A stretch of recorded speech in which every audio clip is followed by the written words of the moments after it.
안녕하세요. 의사 출신 기자 동아일보 이진환 의학전 기자입니다. 네, 헤럴드 경제 김태열 의학전문 기자입니다.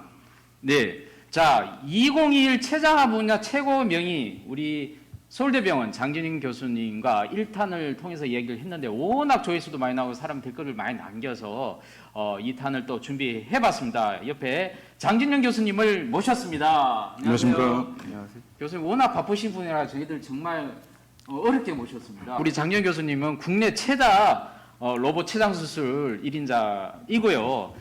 명의들을 저희들이 한번 인터뷰를 해봤는데 90% 이상의 명의들이 이분을 찾아간다고. 자, 그래서 일반인들이 되게 궁금한 것 중에 몇 가지를 저희들이 뽑아서 질문을 하도록 해보겠습니다. 먼저 교수님의 몸 건강 관리는 어떻게 하는지요?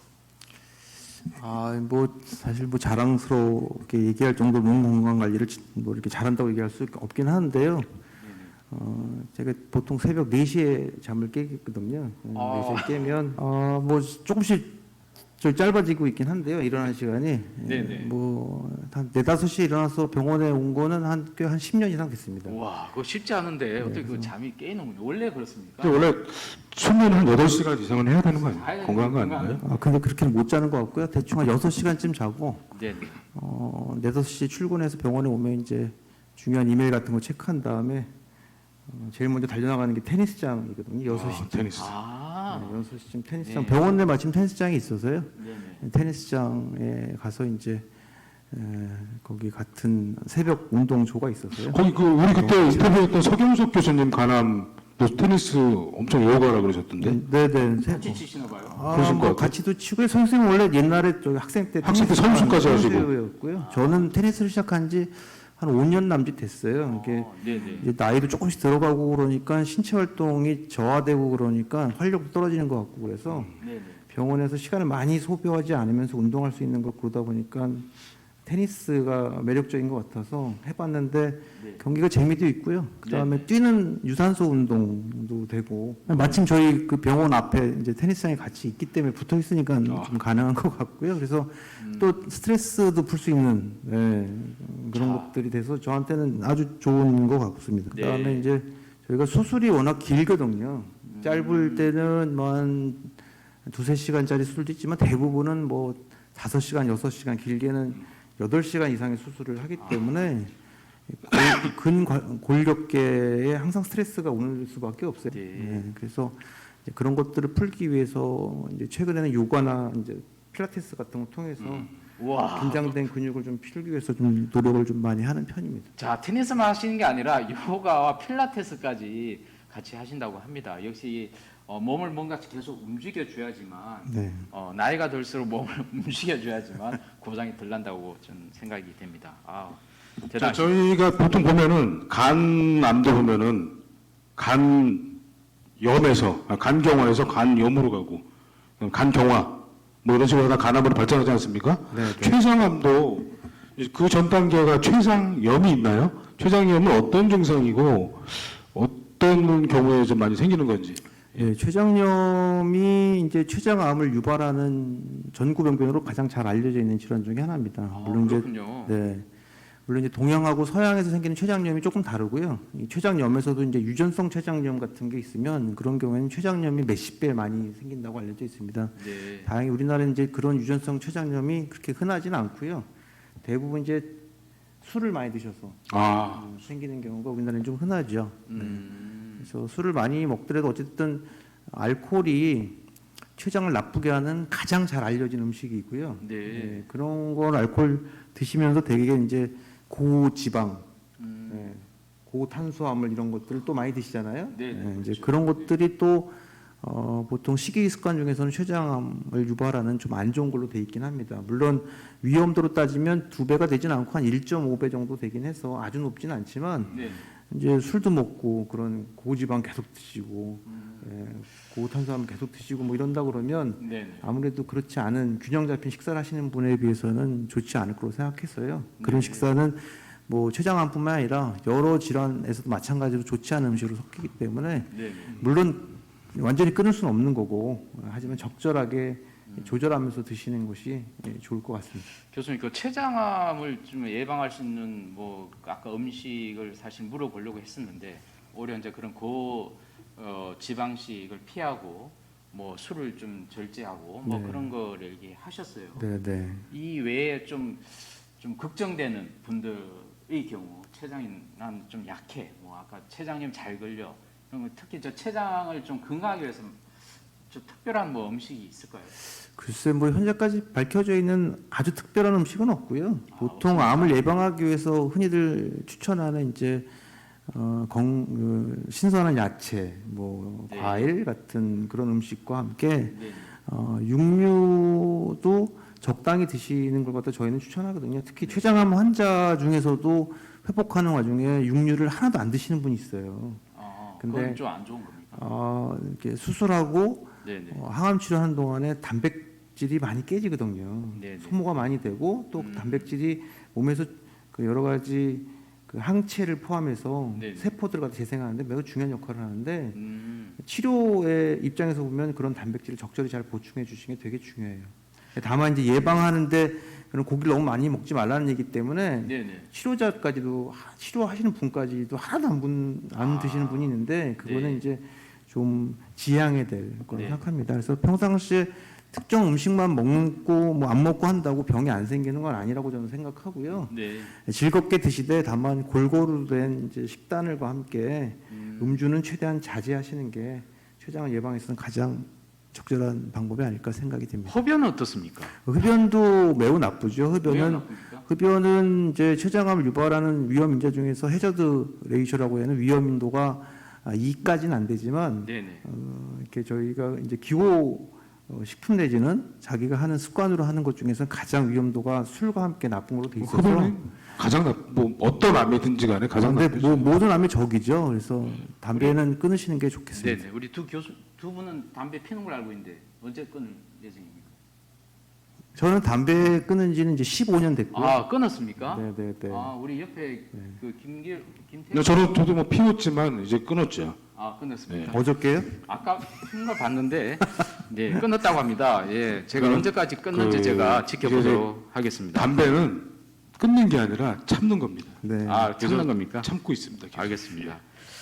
자, 마지막으로 우리 췌장암을 경험한 분, 그 다음에 또 보호자분들에게 좀 뭐 당부의 말씀 좀 부탁드리겠습니다. 네, 그 사실 췌장암이 가장 힘든 암인 거는 맞고요. 치료가 진한하고 수술부터 시작해서 어려움이 따르는 뭐 치료하다가 예를 들면 잘 회복하지 못하시는 분도 있고 그래서 또 치료를 다 성공적으로 했더라도 또 조기에 내지는 치료 중간에 재발하시거나 포기하시는 분도 많은 것이 다른 암에 비해서는 사실입니다. 하지만 이제 과거에 비해서는 여러 가지 치료 성적, 그다음에 수술 성적, 치료의 안전도 이런 것들이 많이 향상됐고요. 네네. 또 나라의 전반적인 경제 수준이 올라가면서 식생활 습관이라든가 교육 습관, 뭐 그런 것들, 그다음에 일반적인 생활 습관의 컨트롤을 갖다 도와주는 여러 것들이 많이 생겨서 또 이런 뭐 이진환 기자님이 같이 하시는 여러 가지 방송 같이 교육적인 프로그램들을 잘 이용하시고 그러면 항암 치료 후, 수술 후에 여러 가지 생기는 문제점들을 극복할 수 있는 여러 가지 팁들을 얻으실 수 있을 것 같고요. 이제 그런 것들을 통해서 힘들지만 이제 포기하지 않고 끝까지 치료하면 포기했던 환자 중에 상당수가 실제로 완치되는 경우가 최근에 많이 늘고 있고요.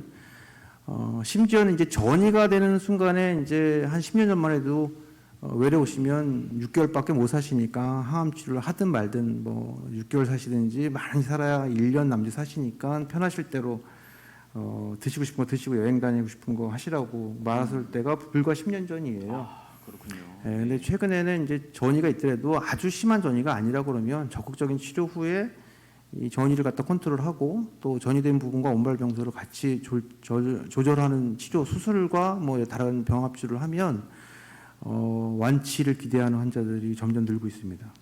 이게 췌장암이 워낙 힘든 암이다 보니까 아까도 뭐 저기 유상철 감독 얘기도 했지만 스티브 잡스도 췌장암으로 이제 세상을 떠났잖아요.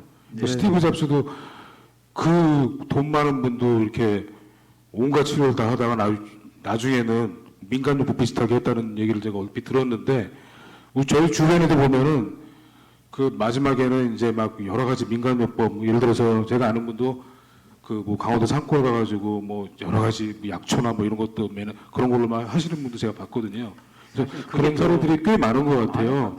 다른 암에 비해서. 그래서 뭐 오늘 교수님 말씀 주셨지만 최근에 치료 성적도 굉장히 높아지고 있고 여러 가지 최신 치료법도 많이 개발되고 있기 때문에 너무 이렇게 민간요법 같은 거에 혹하지 마시고 병원에서 이렇게 제시해 주시는 어떤 그런 치료 프로토콜로 이렇게 잘 따라주시는 게 좋을 것 같습니다. 뭐 민간요법 중 그래도 효과 있는 거 없습니까? 뭐 그런 것들이 있다면 알려주시고요. 그럼 치료제 개발에 도움이 되긴 하겠지만 실제로 이제 민간에서 쓰는 요법들 중에서 효과가 입증된 거는 췌장암에서 거의 없다고 보시면 될 것 같고요. 그래서 표준 치료 내지는 표준 치료가 곤란하거나 효과가 없었을 경우에는 몇 개 센터에서 모든 센터에서 하고 있지는 않지만 여러 가지 임상 시험 약제들이 한국에도 많이 들어와 있어요. 기존의 치료에 반응하지 않는 경우에 쓸 수 있는 약제들을 병합 치료하고 그러면 포기했던 환자들도 좋은 효과를 보이는 경우도 가끔 있기 때문에 민간 치료부터 먼저 맹신하지 마시고 신뢰할 수 있는 병원에서 이런 치료를 같이 받으실 수 있으면 좋을 것 같습니다. 잠깐 아까 스티브 잡스 얘기하셨는데요. 네.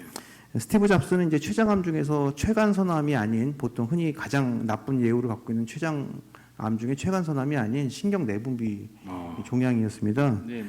근데 이제 워낙 바쁘고 일에 몰리다 보니까 초기에 치료를 안 받고 나중에 이제 치료를 받게 되 보니까 간이식까지 간에도 전이 있어서 간이식까지 했지만 네네. 결국 이제 뭐 늦은 단계 치료를 받았기 때문에 아무리 돈이 많아도 결국 완치를 기대할 수 없던 거죠. 그래서 아까 말씀드린 여러 가지 잘 예방하는 그런 식이 습관과 운동 습관 외에 가족력이 있거나 췌장에 물혹이 있거나 그 다음에 여러 가지 조기 병변 진단할 수 있는 위험 인자들, 췌장염을 포함한 위험 인자들이 있다 그러면 적극적인 조기 진단을 위한 노력들을 하셔서 조기에 발견하고 조기에 치료할 수 있는 세상이 되면 점점 치료 효과는 올라갈 수 있을 거라고 생각합니다. 교수님, 그 사실 건강한 사람의 경우, 예를 들어서 대장 내시경은 50세에 5년마다 한 번씩 받으라고 돼 있습니다. 그런데 이 췌장의 경우 이게 건강한 사람의 경우 받고 싶다. 그러면 언제쯤 한 어느 정도 단위로 받는 게 좀 추천될까요? 이게 이제 그 췌장암은 발생률로 따지면 위암이나 대장암의 3분의 1밖에 되지 않습니다. 그래서 항상 조기 진단 검사 얘기 나올 때 비용 대비 효과라는 측면을 얘기하면 국가 차원에서 검사를 하기에 비용 대비 효과가 너무 낮은 흔히 생기는 암이 아니기 때문에 이제 스크린으로 지금 추천하지 않는 상황이긴 하지만 본인이 뭐 이런 위험도에 대한 자각 증상이 있거나 아니면 가족력이 있거나 아니면 검사를 꼭 해봐야겠다고 한다 그러면 현재로서는 이제 2, 3mm 간격의 췌장 조형 CT가 있습니다. 네, 그러면 약 3에서 5mm 되는 종양도 발견할 수 있기 때문에 현재로서는 가장 영상 검사로는 정밀한 방법의 진단 방법은 CT라고 할 수 있겠고요. 향후 이제 이런 바이오마커 조기 진단할 수 있는 혈액 검사나 이런 것들이 이제 개발된다 그러면 조금 더 보조적으로 도움이 될 수 있을 거라고 생각합니다. 교수님, 그 췌장암 지금 생존율이 아까 이제 12%, 13%까지 좀 올라갔다고 말씀 주셨는데 한 50%까지 올라오려면 몇 년이나 걸릴까요? 그래서 저는 항상 이제 저희 팀들하고 같이 매일 주 논의를 하고요. 이제 여러 가지 논문도 읽고 우리 연구 결과도 항상 업데이트하고 그러지만 매년 1%씩 올리자. 생존율을 1%씩. 네. 그래서 그런 걸 강조하거든요. 그래서 내가 맡을 동안에 1%씩 올리고 또 우리 후배들이 맡을 동안 1%씩 올리고 뭐 이런 것들이 이루어진다 그러면 그럼 한 90년 있으면 100% 되는 겁니까? 뭐 90년 내로는 이제 100% 되겠죠. 근데 뭐 가속도가 붙어서 조금 더 빨라지면 좋긴 하겠습니다. 근데 어찌됐든 이게 계속 슬로프 형태라기보다는 스텝와이즈하게 점프업하는 시기들이 있기 때문에 이제 그런 새로운 치료제 개발들 그다음에 그런 걸 적극적으로 도입하고 다학제 진료를 갖다가 잘 치료하면 이렇게 점프업되는 시기들이 분명히 있을 거라고 생각하고요. 네, 그런 시점에서 지속적으로 노력을 해야 될 것으로 생각합니다. 알겠습니다. 자, 이상 일반인들이 궁금해하는 췌장암의 진단법, 그다음에 좋은 생활습관 예방법에 대해서 자세히 알아봤습니다. 이상 명의가 뽑은 명의 췌장암 분야 최고 명의 우리 장진영 교수님을 모시고 자세히 알았습니다. 궁금하신 점은 또 댓글 달아주시면 저희들이 답변을 해드리도록 하겠습니다. 이상 마치도록 합니다. 감사합니다. 감사합니다. 네, 고맙습니다. 네, 고맙습니다. 고맙습니다. 아이고.